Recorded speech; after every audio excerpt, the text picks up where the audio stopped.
हमारे नीतीश चाचा जी और तेजस्वी भैया या हमारे योगी जी, जितने भी हमारे जो हिंदी भाषा के लोग हैं जो इस पद पे हैं कि वो सरकार से बात करके, हम लोग तो एक मनोरंजन के साधन है।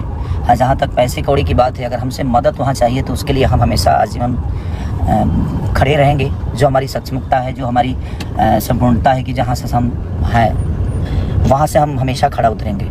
लेकिन जो तमिलनाडु में हमारे भाषा, हिंदी भाषा के लिए, लोगों के लिए हो रहा है, तो जो हिंदुस्तान का भाषा है, आज उसी हिंदुस्तान में हिंदी बोलने वालों पे इतनी बड़ी प्रतिबंध लग रहा है, जिसमें सबसे ज़्यादा संख्या हमारे यूपी बिहार के लोगों की है। तो मैं बस अपने जितने भी मेरे मनोज भैया, रवि भैया, दिनेश भैया, मैं सबसे प्रार्थना करता हूं कि आप लोग प्लीज़, क्योंकि आप लोग सरकार में हैं, तो इस चीज़ को आप लोग जितना चाहेंगे तो इस सरकार से वो सरकार बात करके और हमारी हिंदी भाषा के लोगों के लिए और अपने यूपी बिहार करके खास करके लोगों की मदद हो सकती है। हमारे नीतीश चाचा माननीय मुख्यमंत्री हैं आप, और तेजस्वी भैया उप मुख्यमंत्री हैं। आप सबसे मैं रिक्वेस्ट करना चाहता हूँ कि प्लीज़ आप लोग चाहेंगे तो कम से कम ये जंग जो है बंद हो जाएगी, और उसका देन कहीं ना कहीं हम सभी हैं। क्योंकि अगर रोज़गार हमारे यूपी बिहार में इतनी होती तो शायद हमें दूसरे जगह जाने की ज़रूरत नहीं है। तो ये विषय नहीं है, बट धीरे धीरे सारी चीज़ें हो ही रही है और होगी।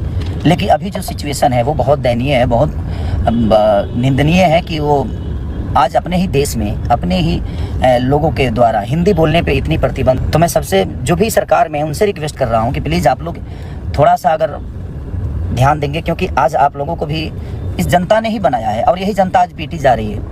तो वो थोड़ा सा तकलीफ दे रहा है कि जिसको हमने चुना आज हमारे लिए कुछ नहीं कर पा रहे हैं। तो मैं तो सरकार में हुई नहीं, लेकिन मेरी तरफ से जो भी मदद होगी, आप लोग बोलिए, मैं करने के लिए तैयार हूँ। लेकिन मैं कैसे करूँ, कहाँ करूँ, मुझे पता ही नहीं है कि हाँ कैसे क्या होगा वहाँ, क्योंकि वहाँ विषय क्या है, वहाँ प्रॉब्लम क्या है। क्योंकि वो सरकार में जो है वो सरकार के लोग ही जान सकते हैं और जो कानून जानते हैं। भाई हम तो एक संगीत के आदमी है, लेकिन हम अपने शरीर से और अपने पैसे से यही मदद कर सकते हैं, लेकिन हम कहाँ करें वो समझ में नहीं आ रहा है। तो आप लोग को लगता है तो आप प्लीज़ हमें बताइए कि कैसे हमें मदद करना चाहिए, क्योंकि वहाँ अपना हमारा कोई नहीं है, वहाँ मेरा कोई से बात नहीं होती है। मैं सरकार में सरकार के हिसाब से मैं हूँ नहीं, मैं एक गायक हूँ या मैं एक एक्टर हूँ। तो एक एक्टर के तौर पे मेरी पहुँच जो है वो संगीत तक ही है।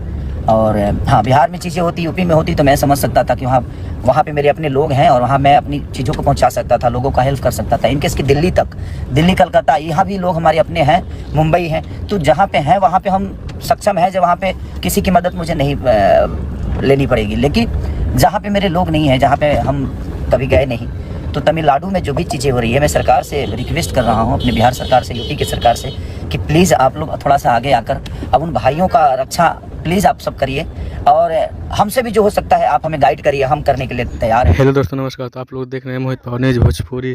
जी हाँ दोस्तों, आप लोगों ने देखा कि खेसारी लाल यादव ने आकर यूपी और बिहार के बारे में क्या बोलते हुए नजर आते हैं। तो आप लोग को वीडियो कैसा लगा अपना राय कमेंट बॉक्स में जरूर बताएं।